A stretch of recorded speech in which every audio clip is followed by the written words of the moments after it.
തലസ്ഥാനത്തെ സ്മാർട്ടാക്കാനായി കൊണ്ടുവന്നതാണ് smart city പദ്ധതി. ഞാനിപ്പോൾ നിൽക്കുന്നത് സ്റ്റാച്യുവിൽ നിന്ന് ജനറൽ ആശുപത്രിയിലേക്കുള്ള റോഡിലാണ്. ഈ റോഡിൻ്റെ ദുരവസ്ഥ പ്രേക്ഷകർ ഒന്ന് നേരിട്ട് കാണണം.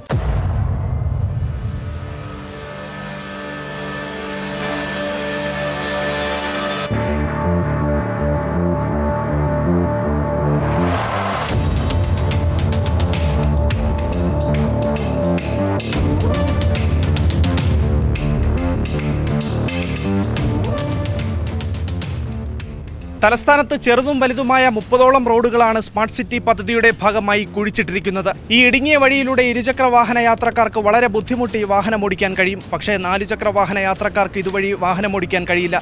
റോഡ് അത്രമാത്രം വെട്ടിപ്പൊളിച്ചിട്ടിരിക്കുകയാണ്.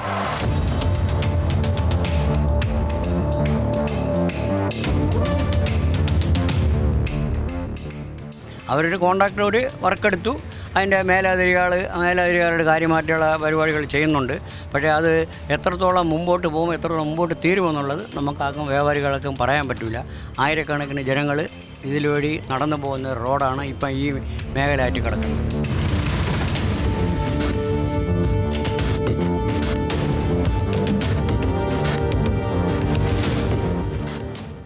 നമ്മൾ അങ്ങനെ കറങ്ങി തിരിഞ്ഞ് കൊണ്ടുവരും. കസ്റ്റമർ ചോദിച്ചാൽ പറയും അവർ കറക്റ്റ് അഡ്രസ്സ് പിൻ ചെയ്തിട്ടുണ്ടല്ലോ, അതങ്ങനെയെന്ന് പറയും. അപ്പോൾ നമ്മൾ 1 കിലോമീറ്റർ 1.5 കിലോമീറ്റർ കറങ്ങി കൊണ്ടു കൊടുക്കും. അപ്പോൾ നമ്മളങ്ങനത്തെ ബുദ്ധിമുട്ടാണ്. നമ്മളെ ജോലി എങ്ങനെയാണ്, അപ്പോൾ ഭക്ഷണം എത്തിക്കേണ്ട ജോലിയാണ്. അപ്പോൾ നമുക്കൊന്നും പറയാനും പറ്റില്ല. ബുദ്ധിമുട്ട് തന്നെ, എന്ത് ചെയ്യാൻ പറ്റും, ചെയ്തേ പറ്റും.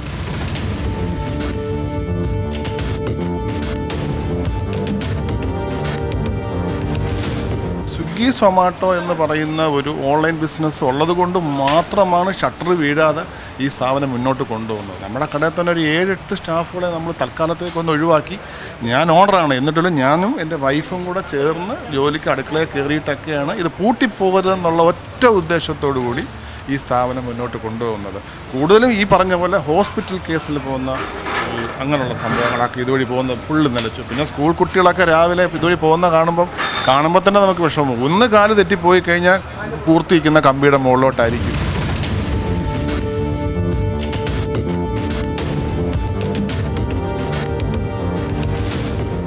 ഈ പ്രധാനപ്പെട്ട റോഡ് കുഴിച്ചിടാൻ തുടങ്ങിയിട്ട് മാസങ്ങളേറെയായി.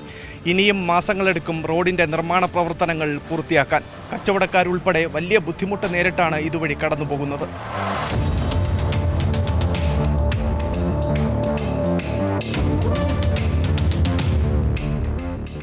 റോഡ് കുഴിക്കാതെ വർക്ക് ചെയ്യാമായിരുന്നു.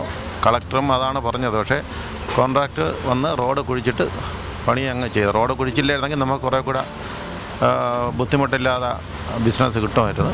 ഇപ്പോൾ വ്യാപാരികളൊക്കെ ആകെ അവതാളത്തിലാണ്. ബാങ്ക് ലോൺ അടയ്ക്കാൻ പറ്റുന്നില്ല, സ്റ്റാഫിന് ശമ്പളം കൊടുക്കാൻ തരുന്നില്ല. സ്റ്റാഫിന് ശമ്പളം കൊടുക്കാതിരുന്ന അതും ബുദ്ധിമുട്ടാണ്. അവർക്കും ഇതുകൊണ്ടാണ് അവരും ജീവിക്കുന്നത്.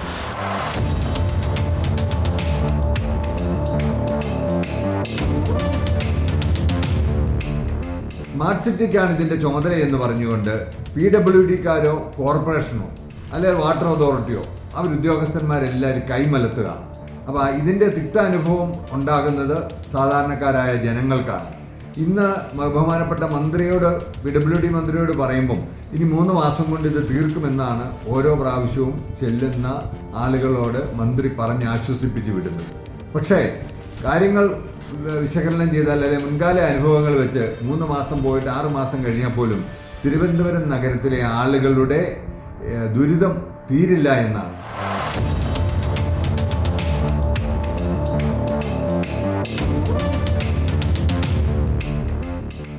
സ്മാർട്ട് സിറ്റിയിലൂടെയുള്ള റോഡിൻ്റെ നിർമ്മാണ പ്രവർത്തനങ്ങൾ 3 മാസത്തിനുള്ളിൽ അവസാനിക്കുമെന്നുള്ളതാണ് പൊതുമരാമത്ത് മന്ത്രി നൽകുന്ന പ്രഖ്യാപനം. പക്ഷേ അത് എത്രത്തോളം വരും ദിവസങ്ങളിൽ നടപ്പിലാകുമെന്നുള്ളത് കാത്തിരുന്നു തന്നെ കാണണം.